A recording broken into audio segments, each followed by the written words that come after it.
Everyone, आज के इस लेक्चर में हम बेसिकली नीट के पीवाई को डिस्कस करेंगे जो कि ऑलरेडी अपने पास कई लास्ट 10 ईयर 15 ईयर के आ चुके हैं।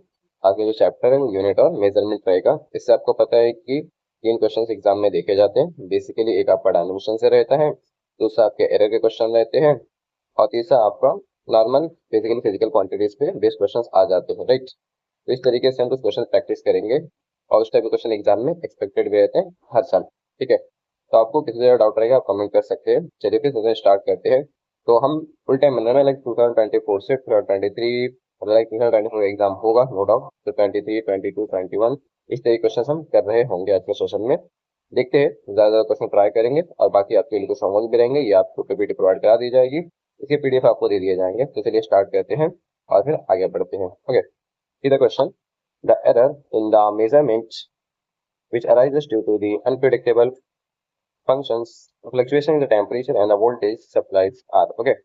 तो बेसिकली जब आप कोई भी एक्सपेरिमेंट परफॉर्म करते हो तो इसमें एरर के चांसेस ऑब्वियस सी बातें होती है, और फिजिक्स में एरर ना हो तो फिर समझ लीजिए कि कोई भी चीज इतनी एक्यूरेट नहीं है।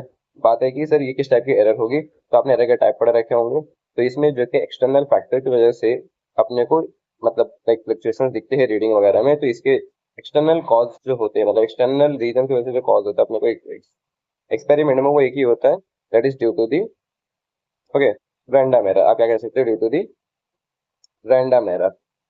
ये आपका एक एरर होता है जो कि एक्सटर्नल फैक्टर लाइक आप कह सकते हो टेम्परेचर, इसी तरीके से और ह्यूमिडिटी, इन सब चीजों की वजह से आपको दिख रहा होता है अपने एक्सपेरिमेंट में। ओके, तो आपका फर्स्ट का आंसर क्या हो जाएगा, ऑप्शन ए, ठीक है।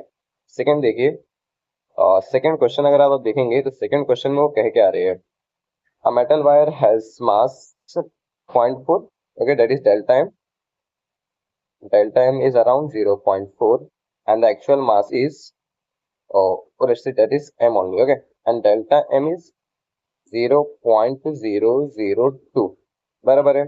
ये आपका एक्चुअल मास और उसके रिस्पेक्ट में मास में जितना आपको डिफरेंस दिख रहा है दैट इज डेल्टा एम। इन ग्राम दे रखा उन्होंने। बेसिकली फिर आपको रेडियस मतलब जो लेंथ होगा, लेट्स से आर आपका हो गया 0.3 and delta R will be 0.001। ये जो लास्ट वाला टर्म होता है ना, मतलब जो जीरो के फैक्टर में बहुत ज्यादा होते हैं, रिलेटिव्स होते हैं बेसिकली आपके विद रिस्पेक्ट टू एक्चुअल जो हम ले रहे होंगे, ठीक है। फिर उन्होंने लेंथ भी दिया आपको, length is 5 and del L is around 0.02, ठीक है, 0.02 आप लिख दीजिए इसको, ठीक है। तो हम करेंगे क्या, बेसिकली इसको सॉल्व करना है। तो आपका फॉर्मूला क्या पूछा ना, परसेंटेज रहता है measurement of the density. Okay, density क्या होता है, density is equal to mass upon volume. But अपने को वॉल्यूम दिया नहीं है, बट हमें पता है कि mass upon area into length क्या होता है, बेसिकली वॉल्यूम होता है, ठीक है। तो हम मास अपॉन ये जो एरिया इंटू लेंथ है, एरिया इंटू लेंथ को हम क्या लिख सकते हैं, area is nothing but the 4 pi R square. Okay, तो आप यहाँ पे यूज कर लोगे 4 pi R square and that is L. तो आपको ये देखो 4 तो कांस्टेंट हट गया, 5 कांस्टेंट हट गया, मास, रेडियस और लेंथ, इस हिसाब से आपको फॉर्मूला डिजाइन करना है। Del rho by rho that will be equal to del M by M plus, ये जब आर स्क्वायर ऊपर लेके जाओगे तो आप मतलब बेसिकली आप रिलेटिव एरर का फॉर्मूला यूज कर रहे हो, 2 times del R by R plus del L by L, ठीक है। आप करस्पॉन्डिंग वैल्यू सब्स्टिट्यूट कर देंगे और इसको सॉल्व करेंगे, तो उसके हिसाब से जो आपको आंसर आएगा रिलेटिव एरर का, उन्होंने आपसे रिलेटिव पूछा ना, परसेंटेज पूछा, तो परसेंटेज करना है कि आपको इन सबको सॉल्व करना है और मल्टीप्लाई कर देना बाय 100। किससे मल्टीप्लाई कर देना, आपको 100 से मल्टीप्लाई कर देना है, इसीलिए यहाँ पे भी हम 100 से मल्टीप्लाई करेंगे एंड एट द एंड अपने को जो आंसर आएगा वो कितना आएगा, 1.6 आएगा सॉल्व करने पे, ठीक है। आई होप कि आपको इतना समझ में आया। ओके, कोई दिक्कत नहीं। See the next one. अभी नेक्स्ट क्वेश्चन है उसको देखते हैं।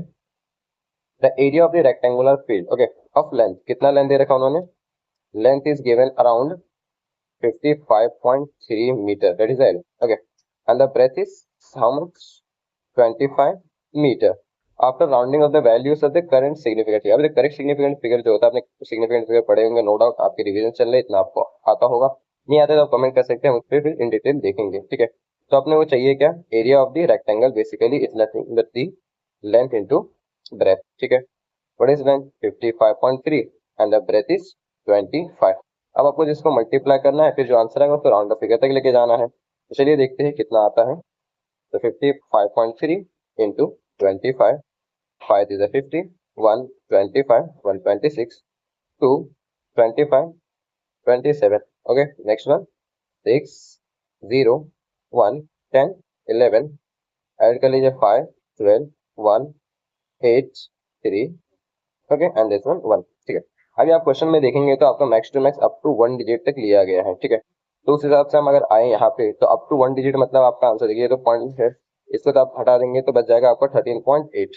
ठीक है, अरे हाँ यार, तो ये 13.8 जो आपको आ रहा है, क्योंकि इसको तो आप मतलब मैं हटाने के इन द सेंस समझ रहे हो कि लाइक इससे मैं कंसिडर नहीं करना, बट आपका ऐसा तो नहीं लिख दोगे कि लाइक आंसर विल बी 13.8, ये रॉन्ग हो जाएगा. ठीक है, क्योंकि आपको जो एक्चुअल आंसर आएगा वो कितना आ रहा है, 1382.5. अब देखो, आपको राउंड अप करके अप टू 1 डिजिट तक लेके जाना है, तो एक डेसिमल 2 डेसिमल आपने शिफ्ट किया, दैट विल बी 13.8 इंटू 10⁻². ठीक है, अभी आपको पता है कि आपको अगर इसको राउंड अप करते हैं तो that will be around 14 into 10⁻².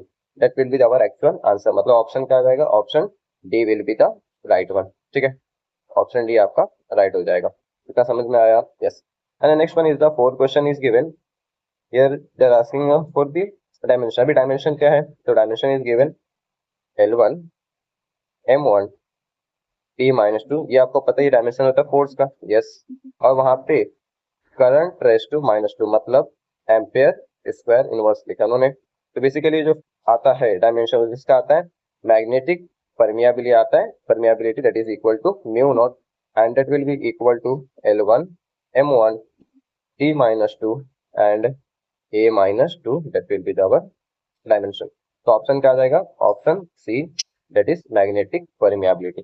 इतना क्लियर है आपको, कोई दिक्कत नहीं है? चले आगे, चलिए देखते हैं next question. Okay, next question हमें दिया उन्होंने कि plane angle and solid angle. आपको पता होगा कि जब हम हॉलो बॉडी लेते हैं तो हॉलो बॉडी में लाइक आपका सर्कल हो गया नॉर्मल सा, आपने बलून को ब्लो कर दिया, उसके एंगल का जो एंगल अंदर का जो एंगल लेंगे वो that will be the theta, is a plane angle. ठीक है, एंड सॉलिड एंगल मान लो आपने कोई स्फीयर ले लिया जिसके अंदर मास फील्ड ऑलरेडी, अब उसके अंदर का अगर आप एंगल निकालना चाहते हो जैसे कि मेटालिक ऑब्जेक्ट है, ठीक है, तो दैट विल बी लेट से ओमेगा. तो ये आपका हो गया सॉलिड एंगल, ये आपका हो गया प्लेन एंगल, बराबर है. Theta is our plane angle and omega will be our solid angle. तो इन दोनों के पास क्या होते हैं, इन दोनों के पास यूनिट्स तो होते हैं, जैसे इसके यूनिट को अपन रेडियन कहते हैं और इसके यूनिट को अपन स्टेरेडियन कहते हैं, पर इनके पास क्या नहीं होता, इनके पास डायमेंशन नहीं होता, मतलब ये डायमेंशन लेस होते हैं.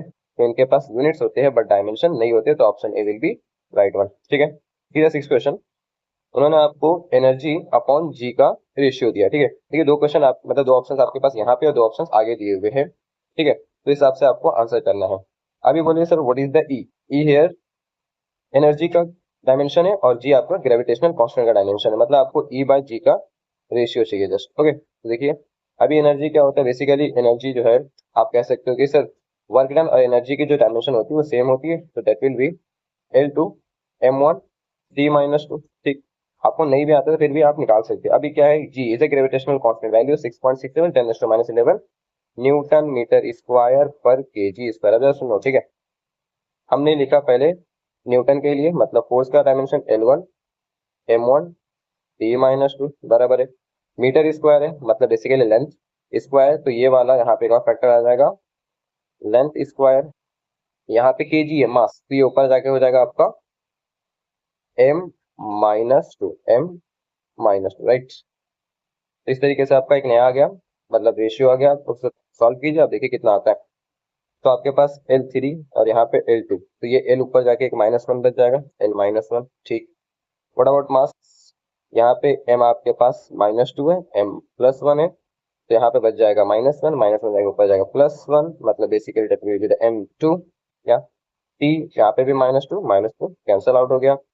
ओके, बचा क्या आपके पास, तो L-1 M2 T0 कह दे, और कुछ नहीं ना. तो कोई मैच कर रहा है क्या, फर्स्ट वाला L-1 M1 T0 नहीं, सेकंड वाला ये भी नहीं मैच कर रहा. थर्ड वाला देख लो, फोर्थ वाला देख लो आप, L-1 M2 T0 और L-2 M1 T-1. Which one देखो जरा गौर से, L-1 M2 T0, L-1 M2 T0, मतलब option D is right one. इस तरीके से आपका ए भी हो गया. And seven question is